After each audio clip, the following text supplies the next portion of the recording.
ఉద్యోగాల భర్తీపై special focus చేస్తోంది రాష్ట్ర ప్రభుత్వం. అధికారంలోకి వచ్చిన తర్వాత విడుదల చేసిన జాబ్ క్యాలెండర్కు అనుగుణంగా ఉద్యోగాలు భర్తీ చేసేందుకు సిద్ధమవుతోంది.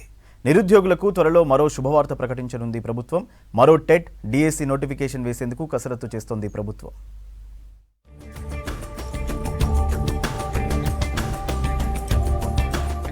వచ్చే నవంబర్లో టెట్, ఫిబ్రవరిలో డిఎస్సి ప్రకటన విడుదల చేయాలని సర్కార్ భావిస్తోంది. ఆ దిశగా అధికారులు కసరత్తు చేస్తున్నారు. టీచర్ ఖాళీల వివరాలను సేకరిస్తున్నారు. జిల్లాల వారీగా ఖాళీలపై ఇప్పటికే ఓ అంచనాకు వచ్చినట్లు తెలుస్తోంది. టెట్ నిర్వహణ, డిఎస్సి నోటిఫికేషన్ల విడుదలపై అధికారులకు ప్రభుత్వం ఇప్పటికే మౌఖిక ఆదేశాలు జారీ చేసినట్లు సమాచారం. ప్రస్తుత డిఎస్సి నియామక ప్రక్రియను అక్టోబర్ వరకు పూర్తి చేసి నవంబర్లో టెట్ నోటిఫికేషన్ ఇచ్చేందుకు అధికారులు కసరత్తు చేస్తున్నారు.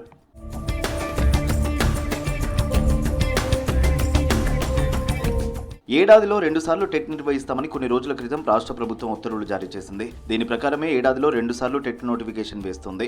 ఈ ఏడాది మార్చి 14న టెట్ నోటిఫికేషన్ ఇచ్చింది విద్యాశాఖ. పరీక్షలను మే 20 నుంచి జూన్ 2 వరకు ఆన్లైన్లో నిర్వహించింది. ఈ పరీక్షలకు మొత్తం 2,86,381 మంది అభ్యర్థులు దరఖాస్తు చేసుకున్నారు.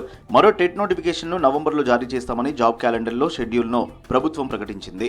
పరీక్షను 2025 జనవరిలో నిర్వహించేందుకు ఏర్పాట్లు చేస్తోంది సర్కార్.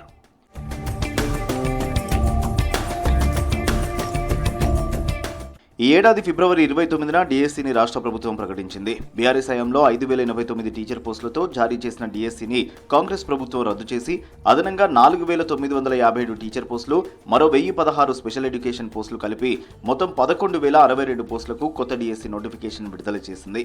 జూలై 18 నుంచి ఆగస్టు 5 వరకు పరీక్షలు నిర్వహించారు. ఈ పరీక్షలకు 2,45,000 మంది అభ్యర్థులు హాజరయ్యారు. ఆగస్టు 13న ప్రిలిమినరీ కీ విడుదల చేసింది. ఫైనల్ కీ విడుదల ప్రక్రియను వేగవంతం చేసింది. చిన్న పొరపాటు జరగకుండా తుది కీ విషయంలో జాగ్రత్తలు తీసుకుంటామన్నారు అధికారులు.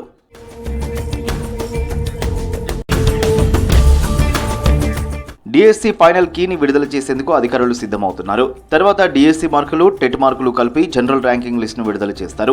ఆ తర్వాత 1:3 మెరిట్ జాబితాను విడుదల చేసి అభ్యర్థుల సర్టిఫికేట్ వెరిఫికేషన్ చేపట్టి నియామక పత్రాలు అందజేస్తారు. ఈ ప్రక్రియ ముగిశాక ఖాళీలకు అనుగుణంగా కొత్త డిఎస్సిని వేయనున్నారు.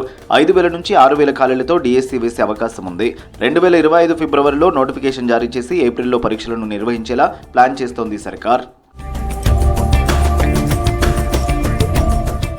జాబ్ క్యాలెండర్ ప్రకారం ఉద్యోగాలు భర్తీ ప్రక్రియ సాధ్యమైనంత తొందరగా పూర్తి చేయాలని భావిస్తోంది సర్కార్.